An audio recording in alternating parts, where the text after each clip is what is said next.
Hello everyone. Good morning to all my dear students. Very good evening. Jai Shri Krishna. Har Har Mahadev. I hope કે તમારે spoken English class મસ્ત ચાલતા હશે. હા, અત્યારે આપણો 23મો 24મો ક્લાસ ચાલે છે નહીં?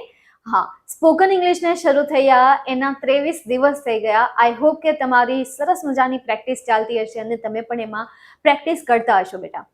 ઇંગ્લિશ શીખવું હોય તો એમાં ડેઈલી પ્રેક્ટિસ કરવી જરૂરી છે. હા, કોઈ પણ વસ્તુને તમે ધારો એટલા દિવસમાં કરી શકો છો. કોઈ વ્યક્તિ એમ કહેતી હોય કે ઇંગ્લિશ સબ્જેક્ટ 21 દિવસમાં શીખી શકાય, કોઈ એમ કહે કે 60 ડેમાં આપણે એમને શીખી શકીએ, તો હા ટ્રુ છે. દરેક કહેવાયેલી વાત સાચી હોય છે, બસ એમને સમજવાની અને એમને એ તરફ વિચારવાનો આપણો પોતપોતાનો પોઈન્ટ ઓફ વ્યૂ હોય છે. 21 દિવસ જ્યારે કોઈ વ્યક્તિ કહી રહી હોય કે 21 દિવસમાં તમે આ વસ્તુને શીખી શકો છો, ત્યારે એમના કંઈક સ્ટેપ અલગ હોય છે, એમના કંઈક રૂલ્સ અલગ હોય છે. કોઈ 60 દિવસની વાત કરે છે તો એમના પણ કંઈક અલગ રૂલ હોય છે, એમના પણ કંઈક અલગ પ્રિન્સિપલ હોય છે, બરાબર. એ પ્રિન્સિપલ અને એ રૂલને ફોલો કરવાથી 60 ડેમાં તમે ડેફિનેટલી શીખી શકો છો. બટ હા, પહેલી priority, you have to follow the rule, you have to follow the principal of that whatever that. મતલબ આપણે અહીંયા લઈએ કોઈ પણ એવી સંસ્થા છે, કોઈ પણ તમે ક્યાંય પણથી ઇંગ્લિશ શીખી રહ્યા છો તો ત્યાંની અહીંયા વાત થાય છે. એક કોમેન્ટ મેં રીડ કરી હતી, બહુ સરસ કોમેન્ટ હતી. આપણે વાત કરીએ શરૂઆતમાં. હા, તમને કહી દઉં, આજે તો આખો જે ક્લાસ છે હું જ હેન્ડલ કરવાની છું. આજે આપણી સાથે સાહિલભાઈ નહીં હોય, એ કોઈક કામમાં છે, એટલા માટે આજે મારે જ હેન્ડલ કરવાનું છે. આજે મારે જ તમને શીખવાડવાનું છે. તો મેં કોમેન્ટ વાંચી હતી લાસ્ટ જ્યારે આપણે છેલ્લા લીધા હતા ને, એમાં નીચે લખ્યું હતું કે મેમ એને કંઈક સંસ્થાનું નામ લખ્યું હતું. સંસ્થાનું નામ તો હું ભૂલી ગઈ છું, બટ એમણે એમ કહ્યું કે મેમ મેં એ સંસ્થા પર જવાનું છોડી દીધું અને હું તમારા ક્લાસ અટેન્ડ કરું છું કારણ કે તમારું મને ફાવી ગયું છે. તો આ એક ફાવવાની વાત છે. એવું ન હોય કે કોઈ જ્યારે આપણે ઘણી વખત એમ કહેતા હોય કે ભાઈ સારું નથી ભણાવતા, એ સારું જ ભણાવતા હોય પણ આપણને એમની મેથડ ફાવતી ન હોય. જ્યારે તમારી સામે બીજા વિદ્યાર્થીઓ હોય કે જેમને એમની મેથડ ફાવતી હોય છે. અને ઇન શોર્ટ કે હું તમને એમ કહું છું કે કોઈ પણ વસ્તુ તમે જ્યારે ઓનલાઈન પ્લેટફોર્મ પર શીખો છો ને, ત્યારે સેલ્ફ પણ એમાં પ્રેક્ટિસ કરો. જ્યારે તમે ઓનલાઈન સ્ટડી કરો છો ને, ત્યારે તમે એક પ્રકારની સેલ્ફ લર્નિંગ જ કરો છો. તમને કોઈ નથી કહેતું કે ભાઈ હા તું આ ક્લાસ જોઈન કર કર કર કર કર, ફોર્સ કરીને કોઈ તમને કહે છે નહીં. તમે સેલ્ફ કરો છો, તમે જાતે એમને લર્ન કરો છો, તમે જાતે એમને અટેન્ડ કરો છો, શીખો છો. હે ને? ચાલો, ફાલતુની વાત થઈ ગઈ, તો હવે આપણે આપણા મેઇન પોઈન્ટ પર આવી જઈએ આજે. તો આજનો મેઇન પોઈન્ટ છે સેન્ટેન્સ બનાવવાનું, પણ એ પણ આપણે કેટલાક શબ્દોનો યુઝ કરીને અથવા તો કેટલીક વાક્ય રચનાનો ઉપયોગ કરીને આપણે સેન્ટેન્સ બનાવીશું. ખાસ કરીને તમારે કોઈને તમારા ગોલ વિશે કહેવું હોય, તમારે ડ્રીમ વિશે કંઈક કહેવું હોય, ત્યારે તમે આટલા સેન્ટેન્સીસનો યુઝ કરી શકો છો. આ સેન્ટેન્સ ફોર્મેટનો યુઝ કરી શકો છો કે ભાઈ તમારે આમ કરવાનું છે, અથવા તો તમે આવું વિચારી રહ્યા છો, તમે આવું કરવા જઈ રહ્યા છો, તમે આની યોજના બનાવી રહ્યા છો. જ્યારે તમારે આવું કંઈક કહેવું છે, ખાસ કરીને તમારા ગોલ અને ડ્રીમ વિશે જ્યારે તમે કોઈની સાથે વાતચીત કરો છો, ત્યારે તમે એક પ્રોપર ફોર્મેટનો યુઝ કરીને પણ વાતચીત કરી શકો છો. તો મેં અહીંયા કંઈક તમને એવું જ સમજાવવા માટેનો પ્રયત્ન કર્યો છે. એવા વર્ડ્સ અહીંયા લીધેલા છે, એવી વાક્ય રચના લીધી છે કે જેથી કરીને તમારો એ આખો કોન્સેપ્ટ ક્લિયર કરી શકે. કારણ કે કમ્યુનિકેશન કરવા માટેની મેથડ હોય છે. જેમ કે બિઝનેસમાં જ્યારે આપણે કોઈ પણ પ્રકારની કમ્યુનિકેશન કરતા હોય ત્યારે આપણે ફોર્મલ ઇંગ્લિશનો યુઝ કરવો જોઈએ, ઇનફોર્મલ ઇંગ્લિશનો યુઝ બિલકુલ પણ ન કરાય. એમના વિશે પણ આપણે ટૂંક સમયમાં વિડીયો બનાવીશું. પણ અત્યારે સૌથી પહેલા જે આપણો આજનો મેઇન ટોપિક છે કે તમારે જ્યારે કોઈ ગોલ છે અથવા તો ડ્રીમ, જ્યારે તમે એમને કોઈ વિશે કોઈને કહી રહ્યા છો, તમારા ગોલ અને તમારા ડ્રીમ વિશે કોઈને કહી રહ્યા છો, ત્યારે આ સેન્ટેન્સનો તમારે આ ફોર્મેટનો યુઝ કરવાનો રહેશે. કઈ ફોર્મેટ? એક તો આઈ એમ પ્લાનિંગ ટુ. ચલો વિચારો, આઈ એમ પ્લાનિંગ ટુ મતલબ શું થાય? નથી ખબર તમને? છે એવું કોઈ વિદ્યાર્થી કે જેમને એમના વિશે ખબર ના હોય? મને જ લાગતું કોઈ પણ એવું વિદ્યાર્થી હોય કે જેમને ન ખબર હોય કે ભાઈ આઈ એમ પ્લાનિંગ ટુ, કે ભાઈ હું કંઈક વિચારી રહ્યો છું, પ્લાનિંગ કરી રહ્યો છું, યોજના બનાવી રહ્યો છું, એમના વિશે બસ હા વિચારી રહ્યો છું. બીજા કેટલાક મિનિંગ એમના કાઢવા? એક મિનિંગમાં તો તમને સમજાય જ ગયું. તો હું એમના વિશે વિચારી રહ્યો છું, તો કેના વિશે વિચારી રહ્યો છું એ આપણે ટુ પછી મૂકીશું. I am planning to. તો ચાલો સેન્ટેન્સ બનાવીએ, 3-4 સેન્ટેન્સ બનાવીએ એટલે ઓટોમેટિક આપણને ખ્યાલ આવી જશે કે ભાઈ હા આવું કંઈક આવે એમ. ચાલો ફર્સ્ટ સેન્ટેન્સ આપણે અહીંયા બનાવીએ. તો I am planning to, I am, હાલમાં અત્યારે છે ને 10મા ધોરણના લાઈવ ક્લાસ ચાલી રહ્યા છે 10-12 કોમર્સ માટે. I am planning to join Vidyakul live class of standard 10. બરાબર? હા, બંને ધોરણના ચાલી રહ્યા છે, ખ્યાલ છે ને તમને? હા, વિદ્યાકુલના પેડ બેચ તો જો કે ચાલુ થઈ જ ગયા છે, થોડા લેક્ચર ગયા છે, તો હજી તમારી પાસે ચાન્સ છે કે તમે એમાં જોઈન થઈને એમનો એક હિસ્સો બની શકો છો, એમના મેમ્બર્સ બની શકો છો અને પ્યારી અમથી જે દુનિયા છે એ દુનિયામાં તમે એન્ટ્રી લઈ શકો છો. તો શું થઈ ગયું કે ભાઈ આઈ એમ પ્લાનિંગ ટુ, કે ભાઈ હું પ્લાનિંગ કરી રહ્યો છું અથવા તો હું પ્લાનિંગ કરી રહી છું ટુ જોઈન, એટલે કે જોઈન થવાની. શેમાં જોઈન થવું? તો યુથ વિદ્યાકુલના જે લાઈવ ક્લાસ ચાલી રહ્યા છે એ લાઈવ ક્લાસમાં, એ પણ સ્ટાન્ડર્ડ 10 ના. તો આ જે છે મેં એ એક્સ્ટ્રા એડ કર્યું છે ઓફ સ્ટાન્ડર્ડ 10 કે મેં 10મા ધોરણના લાઈવ ક્લાસમાં જોઈન કરવાનું હું વિચારી રહ્યો છું. તો તમારે જ્યારે પણ કોઈને એમ કહેવું છે કે ભાઈ હું આવું કંઈક યોજના બનાવી રહ્યો છું, પ્લાનિંગ એટલે યોજના પણ થાય અને વિચારવું પણ થાય. હા, પછી એમ કહેતા હશે કે ભાઈ મેમ પ્લાન એટલે તો યોજના થાય. ભાઈ English is a very funny language. There is a tragedy. There is a lots of tragedy in English language. There is a lots of funny movement in English language. એટલે તો એને કહેવામાં આવે છે. એટલે અહીંયા પ્લાનિંગ એટલે યોજના પણ તમે કહી શકો કે ભાઈ હા હું વિદ્યાકુલના એ પેડ બેચમાં જોઈન થવાનું આયોજન કરી રહી છું અથવા તો યોજના બનાવી રહી છું. અહીંયા ઇન્સ્ટેડ તમે અહીંયા બીજો વર્ડ યુઝ કરી શકો છો, I am thinking. I am thinking of અથવા તો I am thinking about joining in youth Vidyakul class. તો થિંકિંગ પછી અબાઉટ પણ તમે જોઈન કરી શકો છો. જો કેટલા છે, પણ અત્યારે આપણે ફોકસ કરીએ I am planning. નેક્સ્ટ હવે આપણે જઈએ સેકન્ડ સેન્ટેન્સ પર. બીજું સેન્ટેન્સ આપણે બનાવીએ, બરાબર છે? બીજા સેન્ટેન્સમાં હું એમ કહું કે ભાઈ I am planning to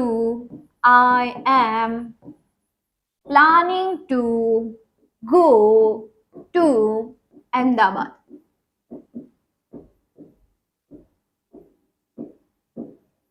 ભાઈ હું અમદાવાદ જવાની યોજના બનાવી રહી છું અથવા તો એમના વિશે હું વિચારી રહી છું, એમનું આયોજન હું કરી રહી છું. થર્ડ સેન્ટેન્સ આપણે બનાવીએ. Number 3, I am planning to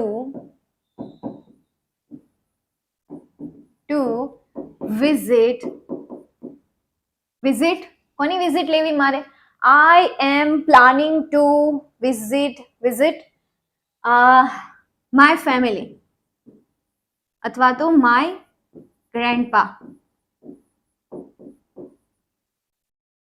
કે હું મારા દાદાની મુલાકાત લેવાની યોજના બનાવી રહી છું અથવા I am planning to achieve my goal.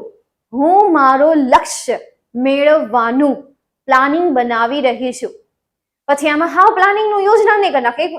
એક મને એક વાત કહો, તમે ઘણી વખત એમ કહેતા હોય કે ભાઈ મેં પ્લાનિંગનું ગુજરાતી કરો અથવા તો કોઈ શબ્દનું તમે મને ગુજરાતી પૂછતા હોય તો તમને ખબર છે પ્લાનિંગ એટલે શું થાય, તો શું કામ તમે એમ કહેતા હોય કે ભાઈ પ્લાનિંગનું ગુજરાતી કરો, તમારે શીખવું છે તો ઇંગ્લિશ ને? તો આપણે પ્લાનિંગનું મને ખબર છે તો આપણે પ્લાનિંગનું પ્લાનિંગ જ રાખીએ. ભાઈ યોજના કરી રહી છું એવું આપણે બોલવું છે. શું કામ? દિમાગને સમજાઈ ગયું, આપણને સમજાઈ ગયું, ભાઈઓ હે ને? તો I am planning to achieve my goal અથવા તો I am planning to make more money, કે હું વિચારી રહી છું કે વધારે પૈસા બનાવું. સાહેબાર હોત તો હમણાં એ જ સેન્ટેન્સ બનાવ. ચાલો એમની મેથડમાં આપણે સેન્ટેન્સ પણ લખવાનો પ્રયત્ન કર્યો છે અને લખાઈ ગયા. વાહ, હિપ હિપ હુર્રે. આનો મતલબ એવું કે જે તમે ધારો ને એવું તમે કરી શકો છો, પણ ધારવું પડે, માનવું પડે કે હા ये मेरे से हो ही जाएगा कुछ नहीं होगा. ચાલો એના પછીનો શબ્દ છે I am going to, એટલે કે હું જઈ રહી છું. તો ક્યાં જઈ રહી છું એ અહીંયા તમને કહેવાનું છે. તો I am going to નું તમને એક એક્ઝામ્પલ આપું એટલે તમને ઓટોમેટિક ખ્યાલ આવી જશે કે મેમ શું કહેવા માંગે છે. ફર્સ્ટ એક્ઝામ્પલ હું તમને આપું. I am going to join drawing class. કે ભાઈ હું ડ્રોઈંગ ક્લાસ જોઈન્ટ કરવા જઈ રહી છું. બને આવું સેન્ટેન્સ? તમે પણ બનાવો કે ભાઈ I am going to join drawing class, I am going to learn spoken English, અથવા તો ઇંગ્લિશ. હજુ બીજું સેન્ટેન્સ એ બની ગયું. વાહ બે વાહ. ચાલો તો બીજું સેન્ટેન્સ પણ બનાવી નાખીએ. આઈ એમ ગોઈંગ ટુ, હું કીધું હતું મેં આઈ એમ ગોઈંગ ટુ, પછી મેં શું કીધું હતું એ તો હું જ ભૂલી ગઈ. બોલો લ્યો, તમને ખ્યાલ હશે. ચાલો તમે હમણાં જોયું કે ભાઈ I am going to learn. શું આવશે? I am going to learn English from, જ્યાંથી પણ તમે શીખતા હોય ત્યાંથી તમે એ સેન્ટેન્સ પણ અહીંયા એડ કરી શકો. નેક્સ્ટ થર્ડ સેન્ટેન્સ આપણે બનાવીએ. હવે આપણે બનાવીએ I am not going to નું બનાવીએ. આઈ એમ નોટ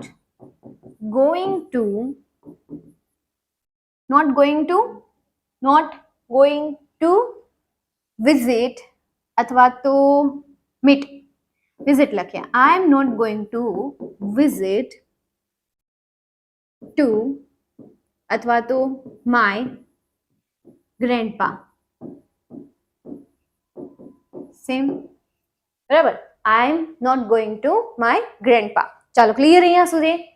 પછી આમાં તમે એવું પણ કહી શકો કે ભાઈ I am not going to eat fast food. તો આમના ઓપ્શનમાં તમે બીજો સેન્ટેન્સ પણ બનાવી શકો કે ભાઈ I am not going to eat fast food. કે ભાઈ હું ફાસ્ટ ફૂડ ખાવા જઈ રહ્યો નથી. તો I am going to મતલબ શું થશે? એ પણ એક પ્રકારનું પ્લાનિંગ જ છે. મતલબ ત્યારે તમે જઈ જ નથી રહ્યા, ત્યારે તમે એ ક્રિયા કરી જ નથી રહ્યા, પણ તમે એ ક્રિયા પર પ્રોસેસ કરી રહ્યા છો. નોટ નાવ બટ રનિંગમાં તમારું એ ચાલુ છે, જે ડેઈલી તમે એના ઉપર વર્ક કરશો અને લાસ્ટમાં એ શું થશે? સફળ થશે. તો અહીંયા જે આઈ એમ ગોઈંગ વાળું જે છે એ તમે હાલમાં અત્યારે કરી તો નથી રહ્યા, બટ હા તમે એના ઉપર પ્રક્રિયા ડેઈલી કરવાના છો. જેમ કે આઈ am going to join drawing classes, તો હવે હું ડ્રોઈંગ ક્લાસીસ જોઈન કરવા માટે જઈ રહી છું, પણ હજી હું જઈ નથી રહી, પણ જોઈન થવાની છું. આજના દિવસે તો હું જોઈન થઈ જ જાશ. હાલમાં હું જાઉં છું એવું નક્કી નથી. આઈ એમ ગોઈંગ ટુ એટલે અહીંયા બીજો અર્થ એમનો એ પણ થાય કે હું પ્લાનિંગ બનાવી રહી છું. આઈ એમ થિંકિંગ પણ થાય, મતલબ કે હું એમના વિશે વિચારી પણ રહી છું. તો આ બે મિનિંગ અહીંયા થશે આઈ એમ ગોઈંગ ટુ ના અને આઈ એમ નોટ ગોઈંગ ટુ ના. એટલે આ વાત ધ્યાન રાખજો, નહીં તો પછી એમ કહેતા હોય કે ભાઈ ma'am I am going to એટલે કે જઈ જ રહી છે, એમની જે ક્રિયા છે એ ચાલુ છે. હા, જ્યારે ક્રિયા ચાલુ હોય ને જઈ જ રહ્યા હોય ત્યારે પણ એ આ સેન્ટેન્સનો યુઝ કરી શકે છે. ત્યારે પણ આ સેન્ટેન્સનો યુઝ થાય. અને જ્યારે કોઈ વ્યક્તિ બેઠી છે અને થોડી વારમાં એ જશે, અથવા તો એ તૈયાર થતી હોય, ત્યારે કોઈ પૂછે તો ત્યારે એ કહી શકે કે આઈ am going to join drawing ક્લાસીસ. બરાબર. ચાલો નેક્સ્ટ, હવે એના પછી નેક્સ્ટ આપણે સેન્ટેન્સ ફોર્મેટ જોઈએ. તો એના પછીની છે આઈ am ડેટરમાઇન્ડ two. I am ડેટરમાઇન્ડ two એટલે કે મેં નક્કી કરી નાખ્યું છે. આઈ એમ ડેટરમાઇન્ડ ટુ એટલે શું થશે? મેં નક્કી કરી નાખ્યું છે. And I am determined not to એટલે કે મેં ઈ નક્કી કર્યું નથી. મતલબ કે તમે જે ઠાની લીધું હોય, તમે જે ધારી લીધું હોય, ઠાની લીધું હોય, ધારી લીધું હોય કે ભાઈ હા આ તો મારે કરવાનું છે, પણ જે તમે બેમાં એ જ આવશે, ઠાની લીધું ઓલામાં નેગેટિવ આવશે અને આમાં શું આવશે? પોઝિટિવ આવશે. Let's see example. બંનેના આપણે એક એક એક્ઝામ્પલ જોઈએ. ફર્સ્ટ એક્ઝામ્પલ આઈ એમ ડેટરમાઇન્ડમાં આપણે લઈએ તો આઈ am ડેટરમાઇન્ડ two succeed.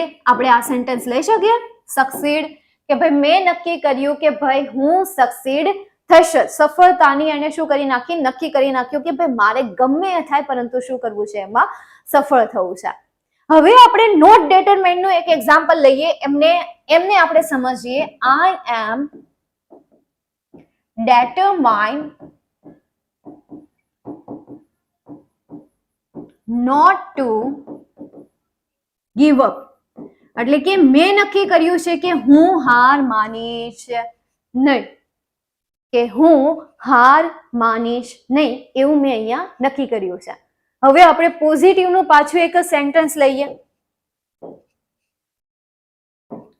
Third sentence, I am determined to speak German language. ચાલો, ક્લિયર થયું? શું કહે છે કે મેં નક્કી કર્યું છે કે હું જર્મન લેંગ્વેજ જે છે એ બોલી શકતા. તો અહીંયા આઈ એમ ડેટરમાઇન્ડ જે છે એ જે વિદ્યાર્થીઓએ ભાઈ એમનો સિલેબસ સ્ટડી કર્યો હશે તો એ એમની રીતે રૂલ્સ લગાવશે. તો મેં તમને પહેલા જ કહ્યું કે ઇંગ્લિશમાં શું છે, ટ્રેજેડી છે, એ ફની પણ છે. એટલે બધા લોજિક લગાવીને જ તમે નહીં સમજતા, અમુક જગ્યાએ એમના રૂલ્સ બ્રેક થશે, અમુક જગ્યાએ એમના જે પોઈન્ટ્સ હોય એ પોઈન્ટ્સની ભાઈ દિશા ચેન્જ થઈ જાય. રૂલ્સ તો બ્રેક નથી થતા, પરંતુ આ એક પ્રકારની ફોર્મેટ છે કે જે તમને વાતચીત કરતા શીખવાડે છે, કે જે તમને કંઈક કહેતા શીખવાડે છે. તો આ અત્યાર સુધીમાં આપણે જે 3 સેન્ટેન્સ ફોર્મેટ જોઈ, તો એ 3 સેન્ટેન્સ ફોર્મેટ થ્રુ તમે તમારા ગોલ વિશે, તમે તમારા ડ્રીમ વિશે કોઈને કંઈ પણ કહી શકો છો. ફોર એક્ઝામ્પલ, તમે આ વસ્તુ કરવા જઈ રહ્યા છો, તમે એમના વિશે વિચારી રહ્યા છો, તમને એવું લાગે છે કે તમને થઈ જશે, ચલો લાગે વાળું આવી ગયું, તો હજી એક આપણે શીખી લઈએ. અને બીજું લાસ્ટમાં હવે પોઈન્ટ શું આવે છે, I hope to. I hope to મતલબ શું થાય? આશા છે કે ભાઈ તમને એવું લાગે છે કે આટલા દિવસ પછી, તમારા કામના સમયગાળા પછી અથવા તો તમારા સ્ટડીના સમયગાળા પછી તમને એવું લાગે છે કે તમે આવું કંઈક કરી શકશો અથવા તો તમે આ જગ્યાએ જઈ શકશો. તો ત્યારે તમે આઈ હોપ ટુ બોલી શકો છો. ફિક્સ એન્ડ ફાઇનલ છે તો ત્યારે તમે બોલો આઈ એમ થિંકિંગ ઓફ અથવા તો આઈ એમ થિંકિંગ અબાઉટ. યાદ રાખજો, ઓફ અને અબાઉટ પછી હંમેશા આઈએનજી આવશે. આ પોઈન્ટ નહીં ભૂલતા. તો હું તમને આજે મેથડ શીખવાડું છું ને, જે વાક્ય રચના શીખવાડું છું ને, અત્યાર સુધી તમે નોર્મલી વાક્ય રચના શીખ્યા, કરતા, સહાયકારક ક્રિયાપદ, ધેન ક્રિયાપદ, ધેન કન્વર્ટ, આ જૂનું થઈ ગયું. હવે મેં તમને કંઈક નવી વાક્ય રચનાઓ શીખવાડી, જેમ કે આઈ એમ થિંકિંગ ઓફ પછીની વાક્ય રચના કઈ આવે, આઈ એમ પ્લાનિંગ ની પછી આઈ એમ પ્લાનિંગ ટુ પછીની વાક્ય રચના કઈ રીતે આવે, આઈ એમ ગોઈંગ ટુ પછીની વાક્ય રચના કઈ આવે, આઈ એમ ડેટરમાઇન્ડ ટુ પછીની વાક્ય રચના કઈ રીતે આવે છે, એ આપણે અહીંયા શીખ્યા. તો એ મેઇન છે, કારણ કે વાતચીત તો આમના દ્વારા જ થાય છે. મોટા ભાગના સેન્ટેન્સીસ આ રીતે જ બને છે. તો આપણે હવે અહીંયા લાસ્ટ પોઈન્ટ આપણે સમજીએ, આઈ હોપ ટુ. હવે મને આશા છે કે હું મારા દાદીને મળવા જઈશ અથવા તો મારા ફેમિલીને મળવા જઈશ. કોઈ હોસ્ટેલમાં હોય અથવા તો કોઈ ભાઈ આઉટ ઓફ કન્ટ્રી હોય અને વેકેશન એમને પડતું હોય 6 મહિનાનું, તો 6 મહિના ત્યાં રહેવું એને કરતા ફેમિલી પાસે જતું રહેવું. તો કોઈ જો પ્લાનિંગ કરી રહ્યું છે, એમને આશા છે કે હા હું કદાચ જઈ શકીશ, આઉટ ઓફ કન્ટ્રી છે, હોસ્ટેલમાં તો છે જ આશા, પણ કોઈ છે કે જે આઉટ ઓફ કન્ટ્રી છે અથવા તો કોઈ એવી જગ્યાએ છે કે જ્યાં એ એક્સપેક્ટેશન કરી શકે છે માઇટ આવે, મે આવે, ત્યારે તમે યુઝ કરી શકો આઈ હોપ. જેમ કે ફર્સ્ટ સેન્ટેન્સ હું બનાવું, આઈ હોપ ટુ, લે એ તો ખવાઈ ગયો, I hope to visit my family for 2 months. મને આશા છે કે હું મારી ફેમિલીને 2 મહિના માટે મળવા માટે જઈશ. આઈ હોપ કે ભાઈ એક એક્સપેક્ટેશન છે, એક આશા છે. હજી આપણે એક્ઝામ્પલ બનાવીએ. આમાં તો તમારે બનાવવું હોય એટલે એક્ઝામ્પલ બનાવી શકો. તમારે મૂકવાનું છે શું, તો ક્રિયાપદ જ મૂકવાનું છે, આઈ હોપ. ત્યારબાદ તમે ક્રિયાપદનું અહીંયા કોઈ પણ ફોર્મ લખો કે ભાઈ આઈ હોપ ટુ મીટ. કોને મળવું છે તમારે, મને કહી દો એટલે આપણે એમનું નામ અહીંયા લખી નાખીએ. આઈ hope to meet my family અથવા તો માય ફેવરિટ. તમારા કોઈ જો ફેવરિટ છે તો એ ફેવરિટ ટીચર, તો એ ફેવરિટ ટીચરને ભાઈ ભણવાની તમારી આશા છે. હવે એક લાસ્ટ સેન્ટેન્સ કે જે હું તમને હોમવર્કમાં આપું છું, તમને જે ગમે ને એ બનાવો. અહીંયા આઈ હોપ થી સેન્ટેન્સ બનાવો. અત્યારે તમે મને કોમેન્ટ બોક્સમાં કહો, અથવા તો જે વિદ્યાર્થીઓ લાઈવ જોઈ રહ્યા છે કોમેન્ટ બોક્સમાં પછી તો કહેવાનું હોય, કા જે રેકોર્ડેડ સેશન જોઈ રહ્યા હોય એ આપણને પછી કહેશે, પણ જે લાઈવ જોઈ રહ્યા છે અત્યારે જ મને લાઈવમાં કહી શકે છે, અને જે રેકોર્ડેડ જોવાના છે એ વિદ્યાર્થીઓએ મને કોમેન્ટ સેશનમાં તમારે લાસ્ટ સેન્ટેન્સ બનાવીને આપવાનું છે. અને એ સિવાય આપણે જે 4 મેથડ જોઈ છે એ 4 મેથડ આપણે ફરીથી રિવાઇઝ કરી દઈએ. ફર્સ્ટ આપણી મેથડ હતી કે આઈ એમ પ્લાનિંગ ટુ, કે ભાઈ હું એમના વિશે કંઈક યોજના બનાવી રહી છું અથવા તો બનાવી રહ્યો છે. અહીંયા તમે યુ પણ યુઝ કરી શકો, યુ આર પ્લાનિંગ ટુ, એટલે કે તું ભાઈ એની પ્લાનિંગ કરી રહ્યો છે, અથવા તો શી ઇઝ પ્લાનિંગ ટુ, એ પણ યુઝ કરી શકાય. ગોલ વિશે કેવું છે, ડ્રીમ વિશે કેવું છે, તો એ રૂલ્સ તો આપણે શીખી ગયા કે ક્યાં એમ આવે, ક્યાં ઇઝ આવે, ક્યાં આર આવે, હે ને. ધેન સેકન્ડ છે આઈ એમ ગોઈંગ ટુ, એટલે કે હું કંઈક કરવા માટે જઈ રહ્યો છું. તો આને લગતા પણ એકાદા સેન્ટેન્સ બનાવો, કોમેન્ટમાં આપો. તમારી રીતે બીજા ઘણા બધા સેન્ટેન્સીસ બનાવો, વિચારો, જાતે બનાવો, બોલો. પાછું એવું નહીં કે ખાલી લખી જ જવાનું. મેં તમને 4 કોન્સેપ્ટ શીખવાડ્યા છે, એ કોન્સેપ્ટમાં હવે પ્રેક્ટિસ કરજો. જો મેં તમને સ્ટાર્ટિંગમાં નહોતા આપ્યા, વચ્ચે આપ્યા હતા કે ભાઈ જ્યારે મને એવું લાગ્યું કે ભાઈ હા વિદ્યાર્થીઓ હવે આ 4 સ્ટેપને ફોલો કરવા માટે તૈયાર છે, ત્યારે મેં તમને એ મેથડ આપી. તો એ મેથડને ફોલો કરજો, જે રીડિંગની છે, રાઇટિંગની છે, દેન અન્ડરસ્ટેન્ડિંગની છે અને દેન સ્પીકિંગની છે. આ મેથડને તમારે ફોલો કરવાની છે અને એ મેથડમાં તમારે ડેઈલી પ્રેક્ટિસ કરવાની છે. ડેઈલી તમારે ઈચ વર્ડ માટે, ઈચ સ્ટેપ માટે 10 મિનિટ એમને પ્રોવાઈડ કરવાની છે. નેક્સ્ટ એના પછી હવે આપણે જઈએ તો એના પછી છે આઈ એમ ડેટરમાઇન્ડ ટુ, અથવા તો આઈ એમ ડેટરમાઇન્ડ નોટ ટુ. તો આને લગતા સેન્ટેન્સીસ સેલ્ફ બનાવો. દેન લાસ્ટ છે આઈ હોપ ટુ. શું છે? આઈ હોપ ટુ, તો એને લગતા સેન્ટેન્સીસ બનાવો. આઈ hope to go to my home town. ભાઈ મને આશા છે કે હું મારા હોમ ટાઉન તરફ જઈશ. તો આવા કેટલાક સેન્ટેન્સીસ સેલ્ફ પણ બનાવવો અને સાથે સાથે બોલો પણ. એવું નહીં કે યાર બોલવાની પ્રેક્ટિસ ન થાય, કારણ કે બોલવાની પ્રેક્ટિસ પણ થવી જોઈએ. અને મેં તમને કેટલીક એપ્લિકેશન સજેસ્ટ કરી છે, પ્લીઝ યુઝ ધેમ. એ તમારા માટે ખરેખર યુઝફુલ છે. તમને એમાં બોલવા માટેની પ્રેક્ટિસ માટેના પણ ઓપ્શન આપે છે. ખાસ કરીને કેમ્બલી છે કે જેમાં તમે આઉટ ઓફ કન્ટ્રીના લોકો સાથે વાતચીત કરી શકો છો. ફોન કરી દેવાનો આવડે તો ઠીક છે, એમની સાથે વાતચીત કરવાની, હાય હેલો કેમ છો, આમ તેમ, એ વાતચીત કરવાની. અને પછી ભાઈ નથી આવડતું તો કઈ નહીં, ભાઈ બાય કહી દે, મૂકી દેવાનું, એમાં શું. પણ એટલીસ્ટ યાર તમારી બોલવાની પણ પ્રેક્ટિસ થઈ જશે, લાઈવ પ્રેક્ટિસ થઈ જશે. તમને લાઈવ ઓનલાઈન પ્લેટફોર્મ મળે છે તો એ તમને થઈ જશે, હે ને. ચાલો, તો અહીંયા સુધી આપણે આજનો સેશન રાખીએ છીએ. મળીએ નેક્સ્ટ સેશનમાં નવા ટોપિક સાથે. આઈ હોપ કે તમને આ ટોપિકમાં સારી રીતે સમજાઈ ગયો છે એન્ડ આઈ હોપ કે તમે આમના ઉપર પ્રેક્ટિસ પણ કરશો, હે ને. ચાલો, બાય, જય હિન્દ, વંદે માતરમ, જય જય ગર ગુજરાત.